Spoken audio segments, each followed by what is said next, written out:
The protocols and servers room covered many protocols. Telnet HTTP FTP SMTP POP3 IMAP servers implementing these protocols are subject to different kinds of attacks. To name a few, consider sniffing attack, network packet capture, man in the middle, MIDM, attack password attack, authentication attack, vulnerabilities. From a security perspective, we always need to think about what we aim to protect. What's up, Rohan? Is that I think I seen some updates from you today. Wasn't that you? Yeah, I think that was you today. Finally was doing some things on TryHackMe. Pretty sure that's you right there. Right? Yeah, yeah. I was wondering where you went. I was like, man, he ain't been on for a minute. It's going alright. I'm tired. I don't even feel like doing this, but day 289. Right. It's yeah, I figured it was you. I didn't know where you went. Blue team introduction. I think I did the same thing yesterday. Is that what I did too? No, I did one of these yesterday. Oh, I need to do this one too today. Jesus.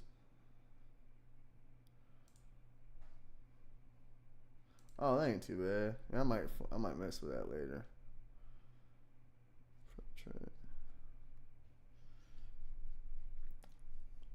I don't feel like it. I did something on here. What did I do yesterday? I did something. I just want to do a lesson and then stop. I'm tired. What did I do? I did the Linux shells.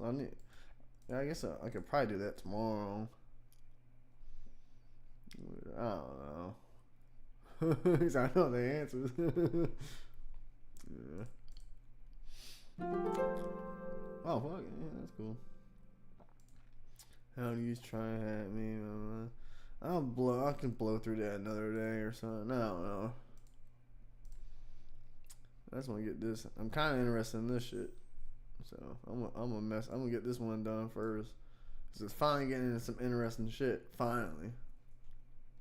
From a security perspective, we always need to think about what we aim to protect. Consider the security triad: confidentiality, integrity, and availability. CIA. Confidentiality refers to keeping the contents of the communications accessible to the intended parties. Integrity is the idea of assuring any data set is accurate, consistent, and complete when reaching its destination. Finally, availability refers to being able to access the service when we need it. Different parties will put varying emphasis on these three. For instance, confidentiality would be the highest priority for an intelligence agency. Online banking will put most I ain't trying to be anything in cybersecurity. I'm just trying to learn. Yeah, it pissed me off because I finished the blue team shit, the level 1, and then they added a bunch more shit and they moved it all around. And now I gotta do that one again. But I don't know. Realistically, the jobs are in blue teaming, but the red teaming shit's fun. So I've been having fun with this shit. This shit's actually been fun. Fuck, where'd I go? For instance, confidentiality, blah blah blah. Man, For instance, confidentiality would be the highest priority for an intelligence agency. Online banking will put most emphasis on the integrity of transactions. I kind of learned more. Yeah, that's pretty much where the jobs are at. The jobs are gonna be in that. But this shit, I don't know. I feel like a good defender is also a good offender. You know, and able to defend, you need to know how to attack. But in order to attack, you should know how to defend as well. I feel like you need to know both. I really feel like it. Because this red team, I learned more off the red team and shit than the blue team. The blue team, and all they made me do is like do logs all fucking day. But this, like when I did all the Mmap port scans and shit, I was watching it in Wireshark, and see, look, it's even showing you in Wireshark, so you can even see it happening live. So you can even watch. Watch it, and it shows you how to bypass the alerts from a seam and shit. It was pretty cool. I don't really remember how to do it. I think it was a sin attack is one way. You know, kind of just, and then there's a way to bypass it. What was the last one? Basic port scans. The advanced port scans is a way where you can bypass the shit. Like all this shit. You can spoof it and make it look like it's a different person scanning. And then you do all these different scans where it doesn't show up on the firewall or a fucking, damn, what's it called? A firewall or whatever, the preventive service. And it's fucking cool. And then there's zombie scans where you can make another machine scan for you, which is fucking cool. I was like, what? I couldn't get the zombie scan to work on my computer though. I tried it with like my cameras and shit that don't do nothing, but I can't get it to work. But all these scans don't show up, and you can make it do like one scan every 10 seconds, so it doesn't pop up as an Nmap scan and shit. And you can change the port and all. It was pretty cool. I don't know. Anyways, yeah, let me finish this. Make the highest priority for online banking transactions.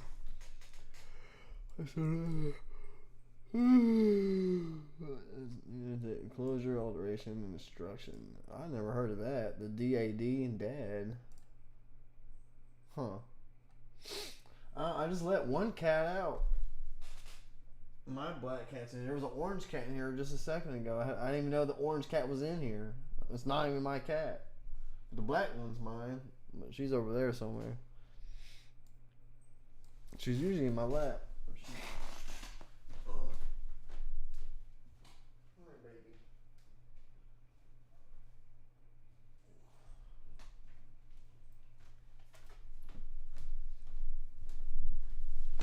I don't know. I might do this lesson for like 30 minutes and then play some Battlefield. I've been working hard. I've been working like 12 hours a day and then study for like 2. So I've been tired. So I've been for like 16 hours a day. I'm just doing shit. So I've been like studying a little bit less, but playing some Battlefield just to relax, you know. These attacks directly affect the security of the system. For instance, network packet capture violates confidentiality and leads to the disclosure of information. A successful password attack can also lead to disclosure. On the other hand, a man-in-the-middle (MIDM) attack breaks the system's integrity as it can alter the communicated data.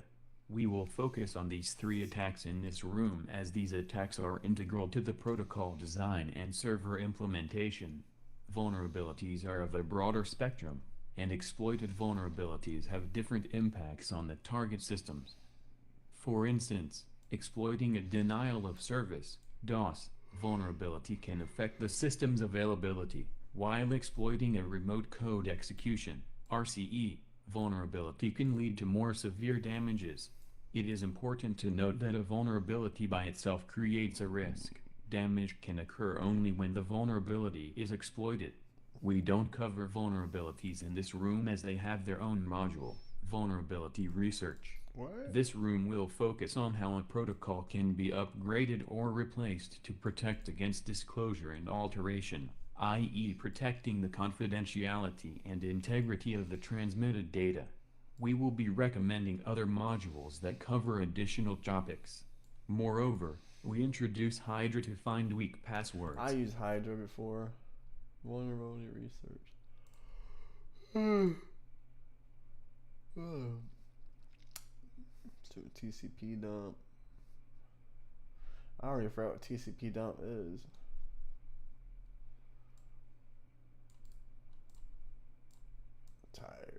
Tired. Sniffing attack refers to using a network packet capture tool to collect information about the target. When a protocol communicates in context, she moved around. I still got the camera over there. I just got tired of messing with it. I'm just tired. Been lazy. And plus, she moves around so much that all you'll see is just my crotch, and I have to keep moving the camera. You know. So everyone see the cat. She's always right here, chilling. Oh. The data exchanged can be captured by a third party to analyze. A simple network packet capture can reveal information, such as the content of private messages and login credentials, if the data isn't encrypted in transit. A sniffing attack can be conducted using an Ethernet 802.3 network card, provided that the user has proper permissions, root permissions on Linux and administrator privileges on MS Windows. There are many programs available to capture network packets. We consider the following. Dump is a free open source command line interface, CLI, program that has been ported to work on many operating systems. That's right. Wireshark is a free open source graphical user interface, GUI, program available for several operating systems, including Linux, MacOS and MS Windows. Shark is a CLI alternative to Wireshark. Yep. There are several specialized tools for capturing passwords and even complete messages. However, this can still be achieved by Dump and Wireshark with some added effort. Consider a user checking his email messages using POP3. First, we are going to use Dump to attempt to capture the username and password. In the terminal output below, we used the command sudo dump port 110A. Before explaining this command, we should mention that this attack requires access to the network traffic, for example, via a wiretap or a switch with port mirroring. Alternatively, we can access the traffic exchanged if we launch a successful man-in-the-middle. I wonder if they allow that on the VM.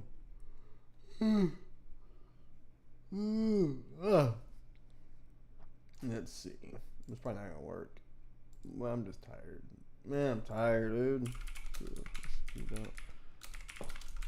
Now, what's the dash A do? Hang on, let's finish reading it. Okay, here. We need sudo as packet captures require root privileges. We wanted to limit the number of captured and displayed packets to those exchanged with the POP3 server. We know that POP3 uses port 110, so we filtered our packets using port 110. Finally, we wanted to display the contents of the captured packets in ASCII format, so we added a Oh well, I gotta make something happen now. POP3. Is there an email? Ain't there an email thing in here?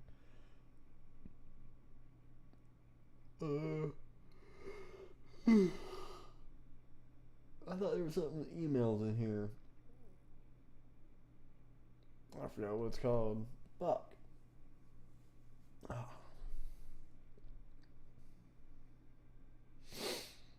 Well, that's useless. Never mind. I don't. Well, I could do a POP3. Yeah, hang on. I just learned that yesterday. What was it? Oh, it has to be a server. Fuck. Well, I can run a server. Let me run a fucking server. Here, hang on. How did I do that last time? Got you 3. Fuck. I forgot.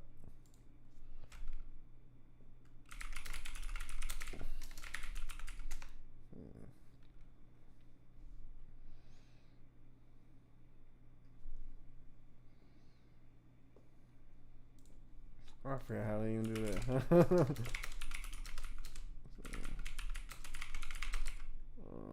Yeah, how do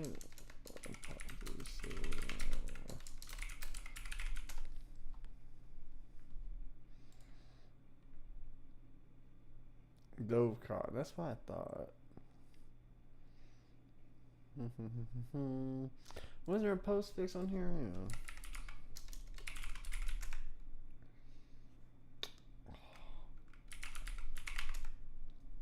Ain't nothing. You know, who fucking cares? Whatever.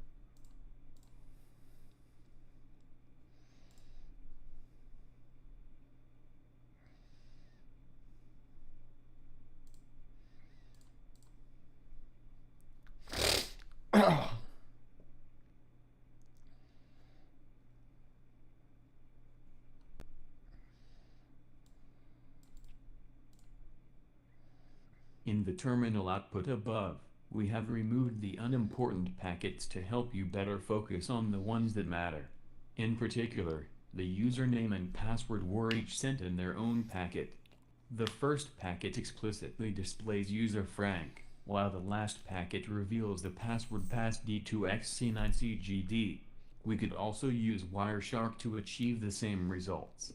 In the Wireshark window below, we can see that we have entered POP in the filter field. Now that we've filtered just the traffic we're interested in, we can see a username and password were captured. I wonder why it's not mirrored. Oh, it's not telling it. Never mind.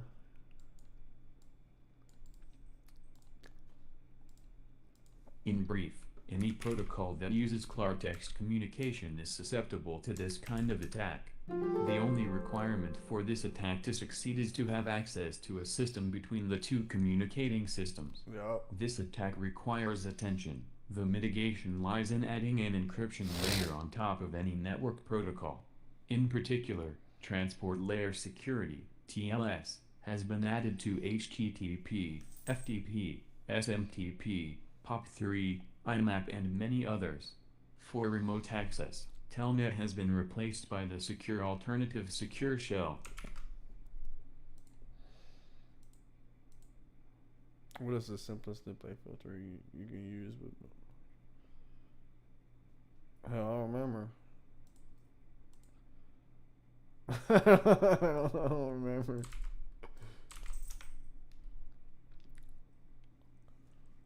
Ow. Do I just type IMAP? I don't know. Oh, okay. Well, fuck. Ow, stop biting me, Toothless.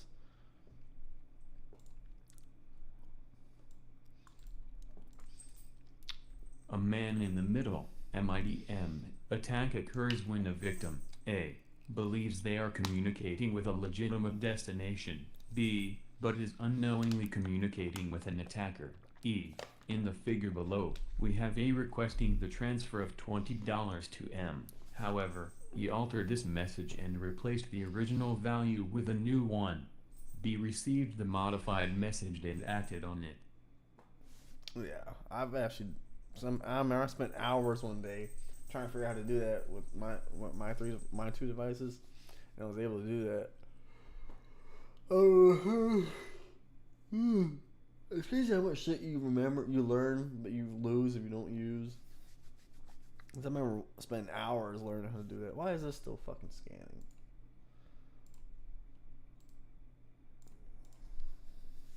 This attack. I'm cold, man. I gotta turn that heat back on.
Why she squeak so much?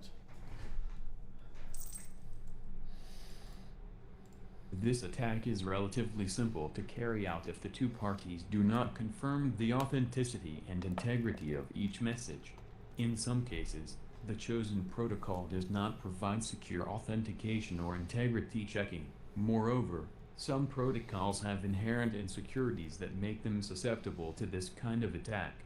Anytime you browse over HTTP, you are susceptible to a MITM attack, and the scary thing is that you cannot recognize it. Many tools would aid you in carrying out such an attack. such as EtherCap and BetterCap. Mitten can also affect other klartext protocols such as FTP, SMTP, and POP3. Mitigation against this attack requires the use of cryptography. The solution lies in proper authentication along with encryption or signing of the exchanged messages. With the help of public key infrastructure, PKI, and trusted root certificates, transport layer security, TLS, protects from MIDM attacks.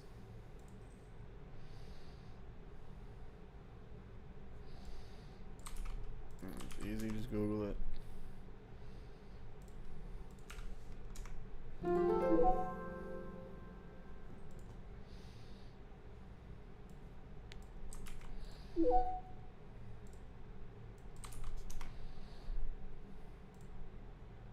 Free. How easy is Google?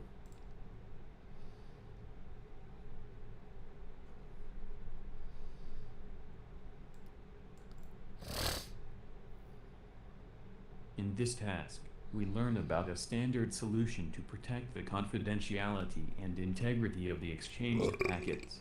The following approach can protect against password sniffing and MIDM attacks. SSL, Secure Sockets Layer, started when the World Wide Web started to see new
Who is this guy?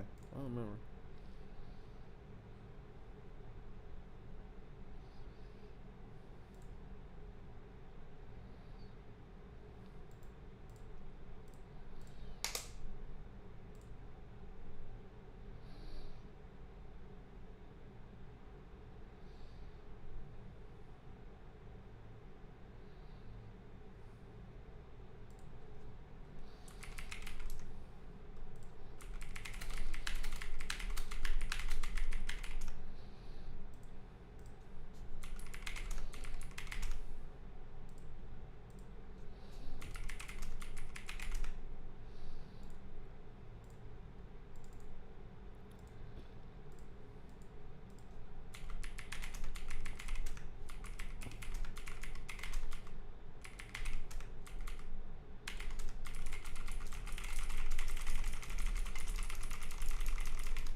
Alright. Release on the side quest. Alright. In this task, we learn about a standard solution to protect the confidentiality and integrity of the exchanged packets. The following approach can protect against password sniffing and MIDM attacks. SSL, Secure Sockets Layer, started when the World Wide Web started to see new applications, such as online shopping and sending payment information. Netscape introduced SSL in 1994, with SSL 3.0 being released in 1996. But eventually, more security was needed, and TLS, Transport Layer Security, protocol was introduced in 1999. Before we explain what TLS and SSL provide, let's see how they fit the networking model. The common protocols we have covered so far send the data in klartext. This makes it possible for anyone with access to the network to capture, save and analyze the exchanged messages. The image below shows the ISO/SC network layers. The protocols we have covered so far in this room are on the application layer. Consider the ISO/SC model. We can add encryption to our protocols via the presentation layer. Consequently, data will be presented in an encrypted format, ciphertext, instead of its original form.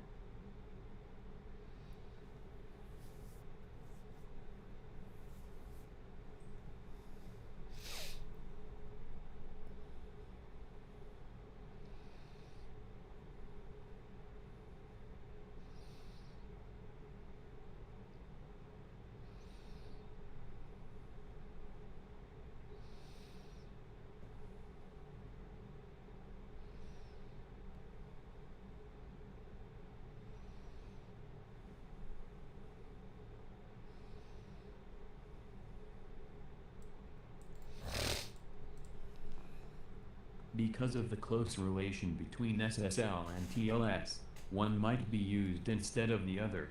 However, TLS is more secure than SSL, and it has practically replaced SSL.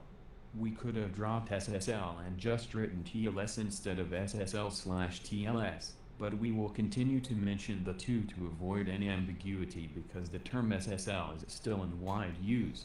However, we can expect all modern servers to be using TLS. An existing Klartext protocol can be upgraded to use encryption via SSL/TLS. We can use TLS to upgrade HTTP, FTP, SMTP, POP3, and IMAP, to name a few. The following table lists the protocols we have covered and their default ports before and after the encryption upgrade via SSL/TLS. The list is not exhaustive, however, the purpose is to help us better understand the process.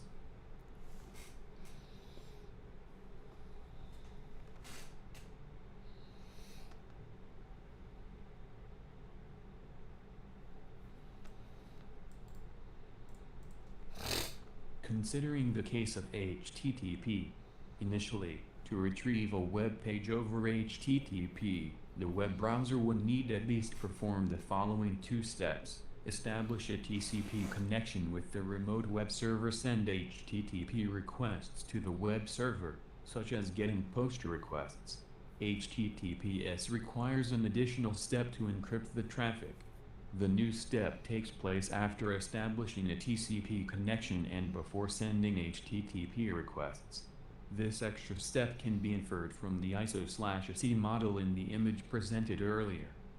Consequently, HTTPS requires at least the following three steps. Establish a TCP connection, establish SSL/TLS connection, send HTTP requests to the web server. To establish an SSL/TLS connection, the client needs to perform the proper handshake with the server.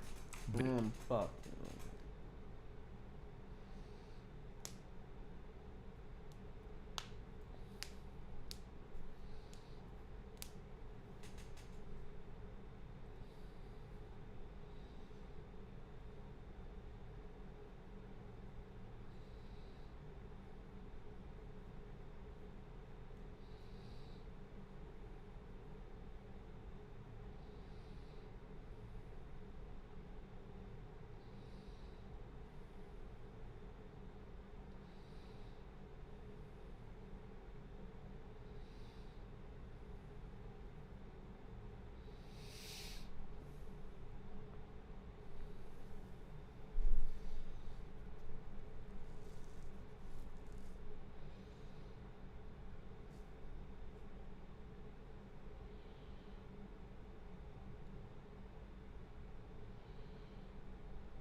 After establishing a TCP connection with the server, the client establishes an SSL/TLS connection, as shown in the figure above.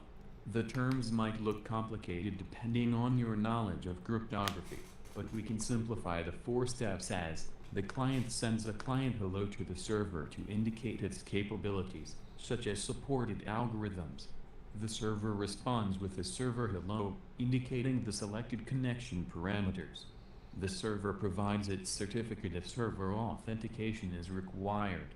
The certificate is a digital file to identify itself. It is usually digitally signed by a third party. Moreover, it might send additional information necessary to generate the master key in its server key exchange message before sending the server hello done message to indicate that it is done with the negotiation. The client responds with a client key exchange, which contains additional information required to generate the master key. Furthermore, it switches to use encryption and informs the server using the change cipher spec message. The server switches to use encryption as well and informs the client in the change cipher spec message. If this still sounds sophisticated, don't worry, we only need the gist of it. A client was able to agree on a secret key with a server that has a public certificate. This secret key was securely generated so that a third party monitoring the channel wouldn't be able to discover it. Further communication between the client and the server will be encrypted using the generated key. Consequently, once an SSL/TLS handshake has been established, HTTP requests and exchanged data won't be accessible to anyone watching the communication channel. As a final note, for SSL/TLS to be effective, especially when browsing the web over HTTPS, we rely on public certificates signed by certificate authorities trusted by our systems. In other words, when we browse to TryHackMe over HTTPS, our browser expects the TryHackMe web server to provide a signed certificate from a trusted certificate authority.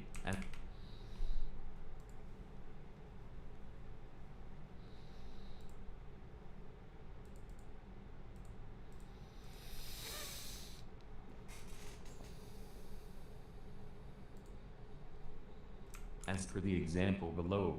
This way, our browser ensures that it is communicating with the correct server, and a mitten attack cannot occur.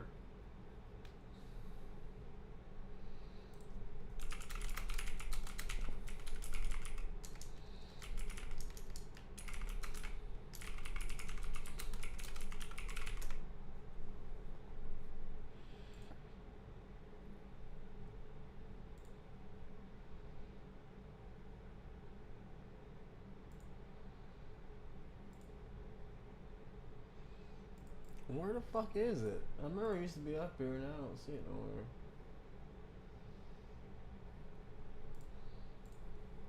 If you're curious about sites, it will appear.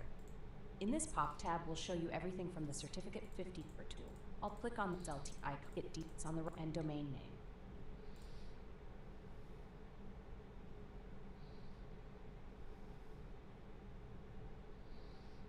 Option I on Mac. Alternative Details tab. This tab will show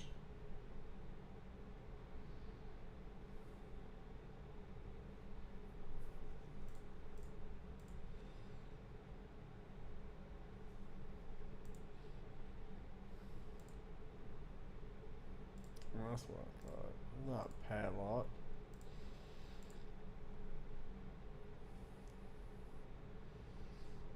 The Google sign our own certificate? Is that a thing?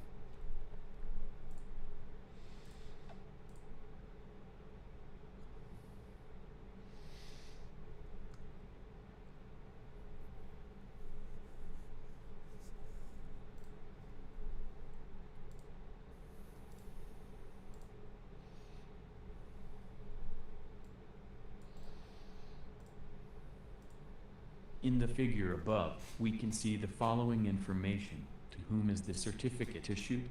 That is the name of the company that will use this certificate. Who issued the certificate? This is the certificate authority that issued this certificate. Validity period. You don't want to use a certificate that has expired, for instance. Luckily, we don't have to check the certificate manually for every site we visit. Our web browser will do it for us. Our web browser will ensure that we are talking with the correct server and ensure that our communication is secure, thanks to the server's certificate.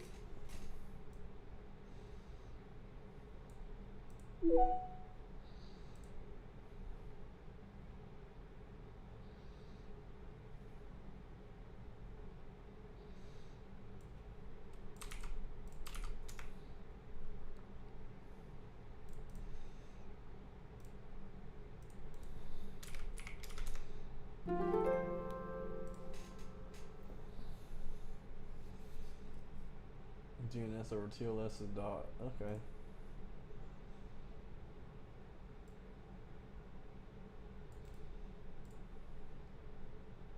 Secure Shell, SSH, was created to provide a secure way for remote system administration.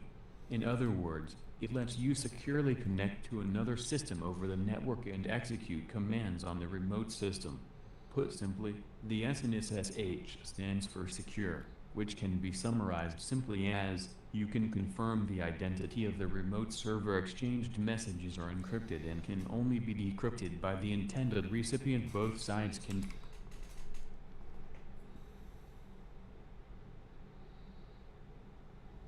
Is that a cat?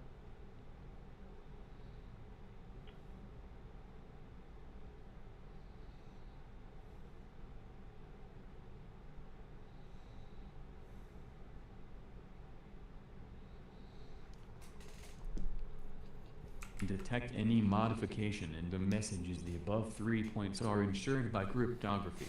In more technical terms, they are part of confidentiality and integrity, made possible through the proper use of different encryption algorithms. To use SSH, you need an SSH server and an SSH client. The SSH server listens on port 22 by default. The SSH client can authenticate using a username and a password, a private and public key. After the SSH server is configured to recognize the corresponding public key, on Linux, MacOS, and MS Windows builds after 2018, you can connect to an SSH server using the following command: SSH username at 10.65.186.38. This command will try to connect to the server of IP address 10.65.186.38 with the login name username. If an SSH server is listening on the default port, it will ask you to provide the password for username. Once authenticated, the user will have access to the target server's terminal. The terminal output below is an example of using SSH to access a Debian Linux server.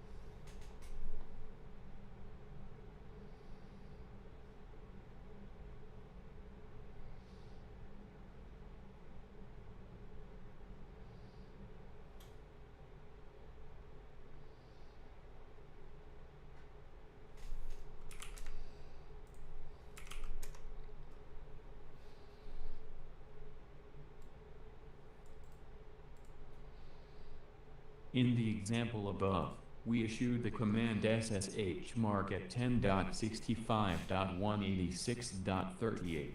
Then, once we enter the correct password, we got access to the remote system's terminal.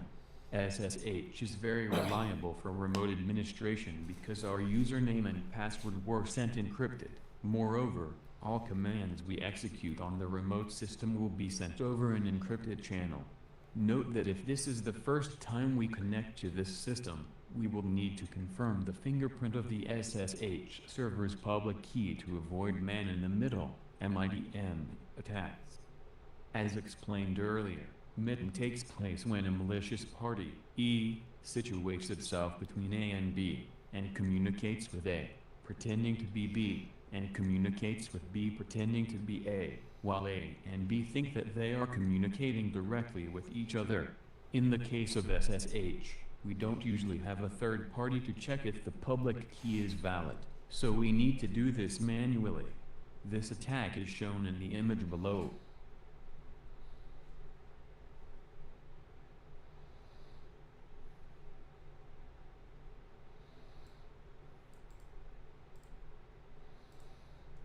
We can use SSH to transfer files using SCP, Secure Copy Protocol, based on the SSH protocol.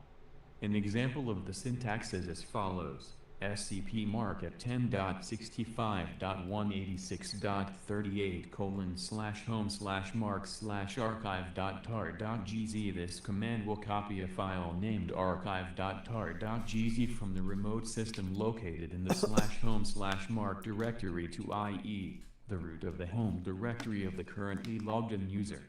Another example syntax is scp-backup.tar.bz. Trying to understand that. Damn.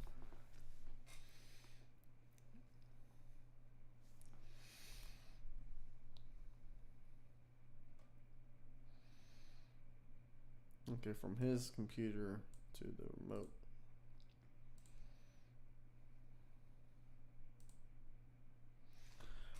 I can't tell. That's ChatGPT, because I can't remember.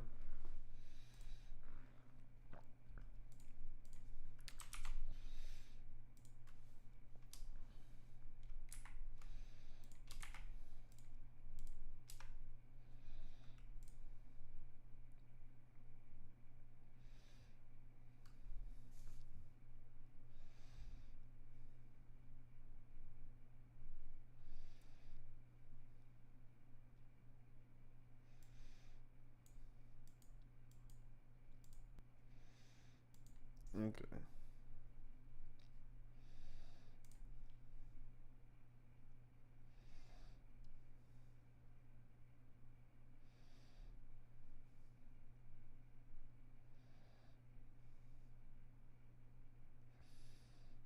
That's cool, isn't it? That's cool, you know my name.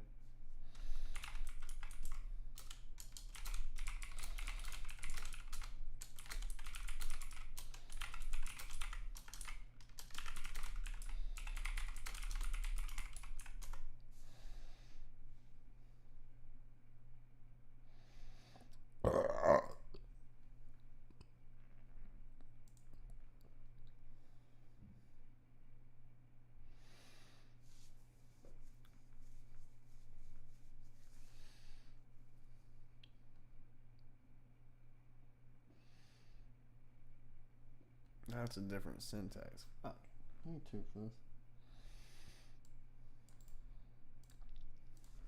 As a closing note, FTP could be secured using SSL/TLS by using the FTPS protocol, which uses port 990. It is worth mentioning that FTP can also be secured using the SSH protocol, which is the SFTP protocol. By default, this service listens on port 22, just like SSH.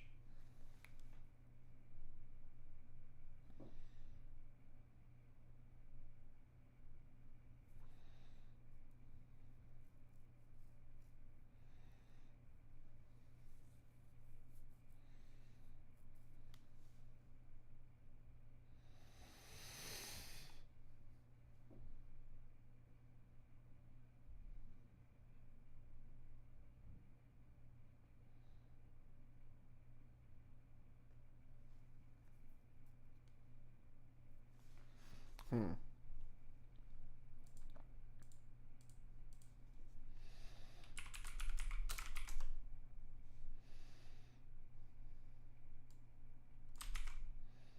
Damn it.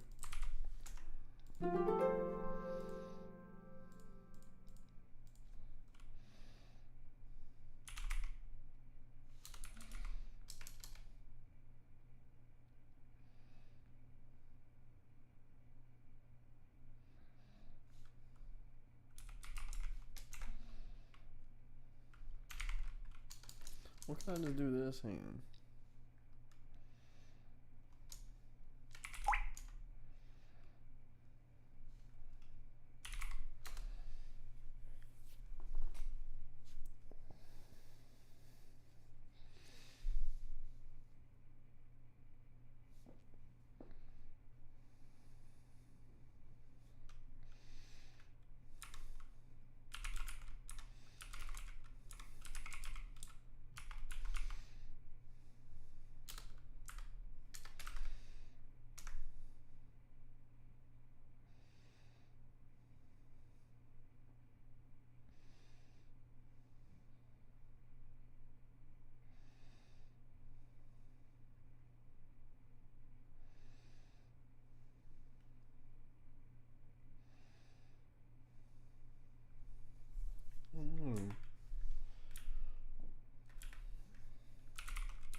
We discuss network packet captures and MIT attacks as well as how these attacks can be mitigated using TLS and SSH.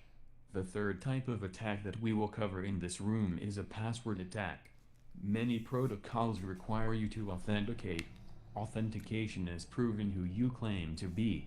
When we are using protocols such as POP3, we should not be given access to the mailbox before verifying our identity. Fuck The me. POP3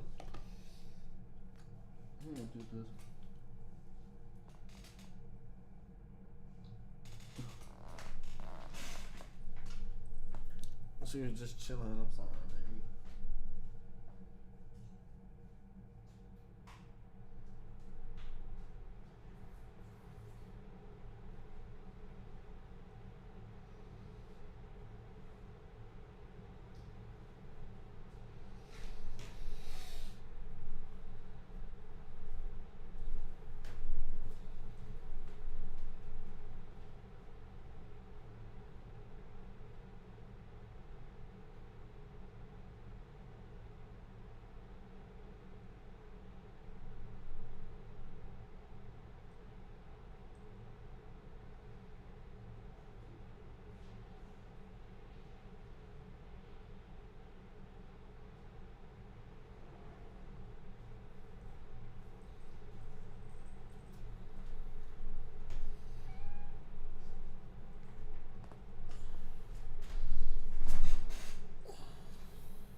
We discuss network packet captures and MIT attacks as well as how these attacks can be mitigated using TLS and SSH.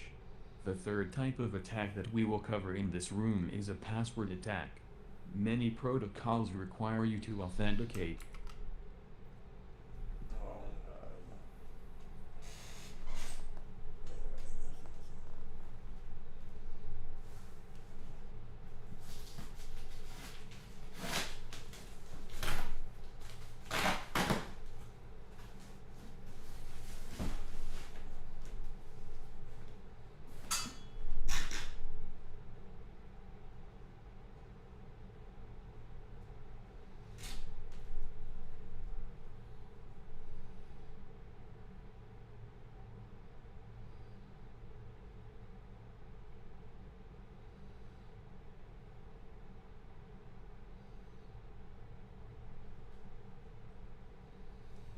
Alright, let's finish this lesson so I can play some Battlefield. Oh. Alright. Sorry, Toothless. We discuss network packet captures and MIT attacks as well as how these attacks can be mitigated using TLS and SSH. The third type of attack that we will cover in this room is a password attack. Many protocols require you to authenticate. Authentication is proving who you claim to be. When we are using protocols such as POP3, we should not be given access to the mailbox before verifying our identity. The POP3 example from the protocols and servers room is repeated below for your convenience. In this example, we are identified as the user Frank, and the server authenticated us because we provided the correct password. In other words, the password is one way to authentication.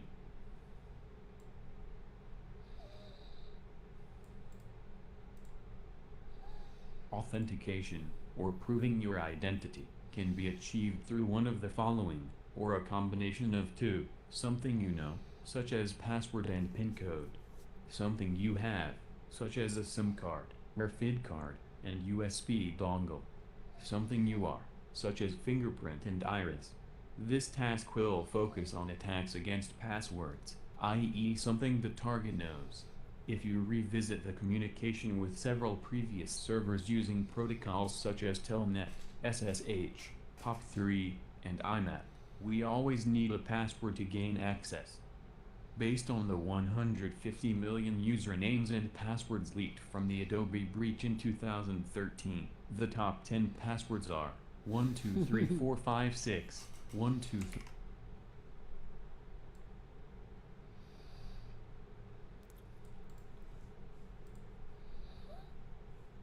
Only 2 passwords are related to Adobe and its products, but the rest are generic.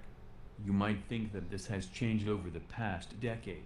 However, 123,456, 1,230.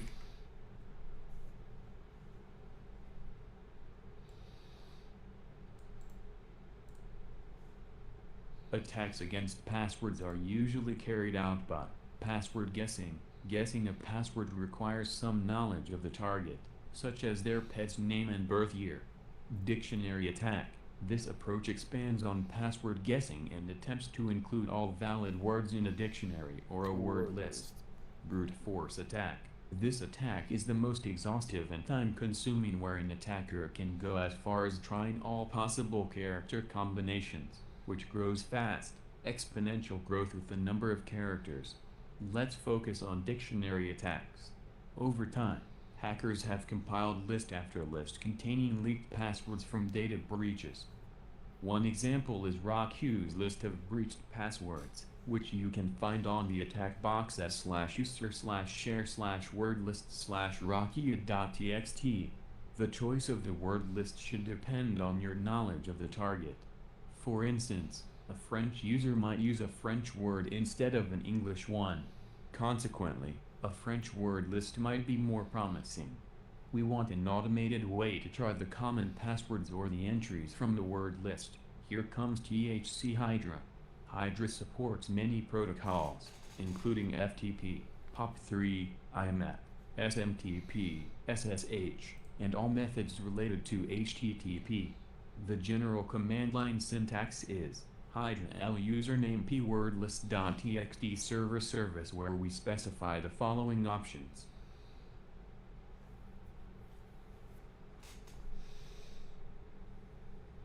Login, the path for the word list.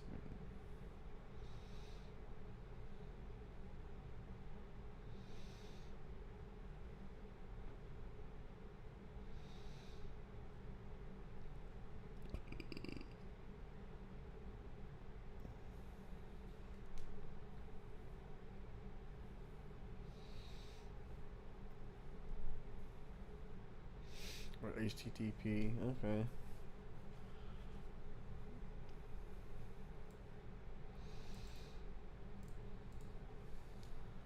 There are some extra optional arguments that you can add as port to specify a non-default port for the service in question. V or VV, for verbose, makes Hydra show the username and password combinations that are being tried. This verbosity is very convenient to see the progress, especially if you are still not confident of your command line syntax. TN, where N is the number of parallel connections to the target. T16 will create 16 threads used to connect to the target. D, for debugging, to get more detailed information about what's going on. The debugging output can save you much frustration. For instance, if Hydra tries to connect to a closed port and timing out, D will reveal this right away. Once the password is found, you can issue Control-C to end the process. In TryHackMe tasks, we expect any attack to finish within less than 5 minutes. However, the attack would usually take longer in real-life scenarios. Options for verbosity or debugging can be pretty helpful if you want Hydra to update you about its progress. In summary, attacks against login systems can be carried out efficiently using a tool, such as THC Hydra combined with a suitable word list. Mitigation against such attacks can be sophisticated and depends on the target system. A few of the approaches include password policy, enforces minimum complexity constraints on the password set by the user. Account lockout, locks the account after a certain number of failed attempts. Throttling authentication attempts, delays the response to a login attempt. A couple of seconds of delay is tolerable for someone who knows the password, but they can severely hinder automated tools. Yep. Using CAPTCHA requires solving a question difficult for machines.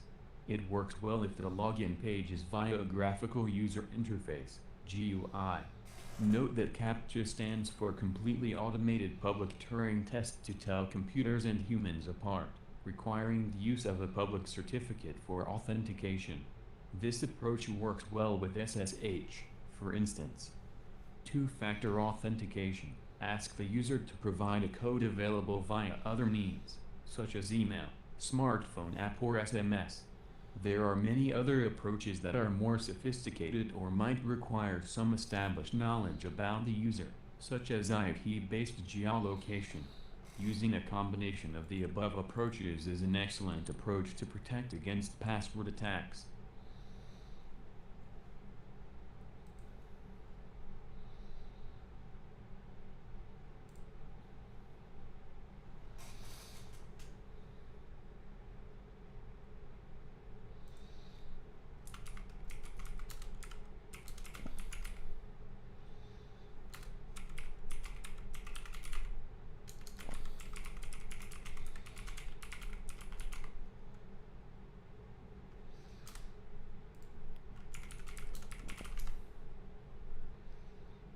All right, 4 to 3.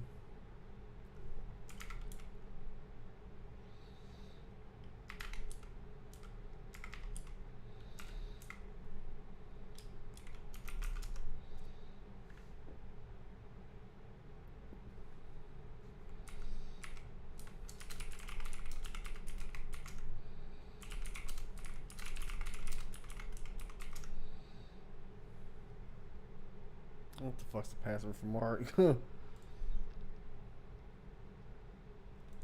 I'm tripping.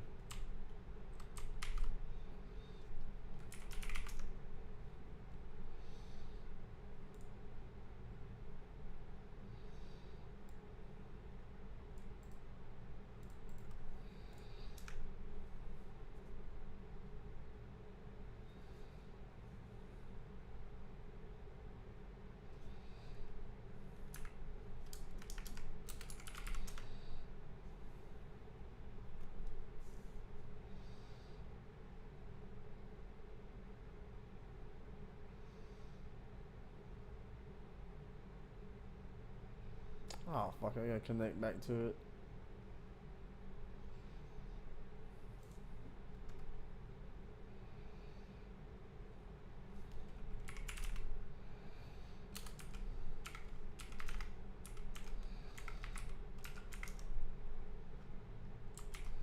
I can reach it, why can't I?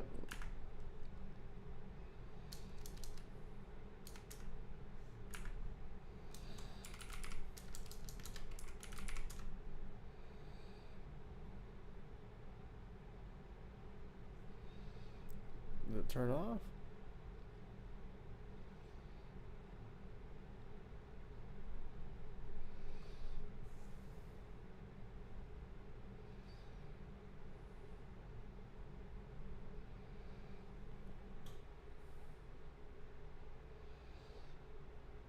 Lazy.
butterfly. Yay.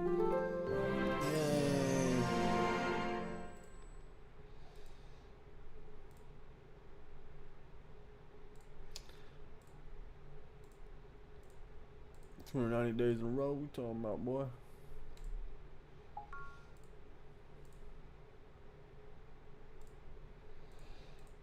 Alright, well, I'm gonna drink my protein shake real quick and then I'm gonna play some Battlefield.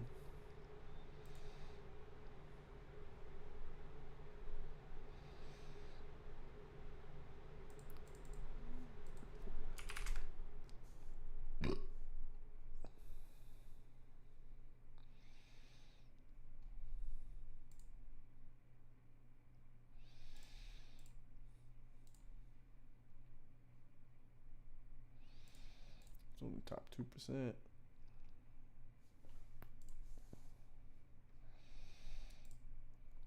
So tomorrow we're gonna do the nutsack challenge. Nutsack challenge.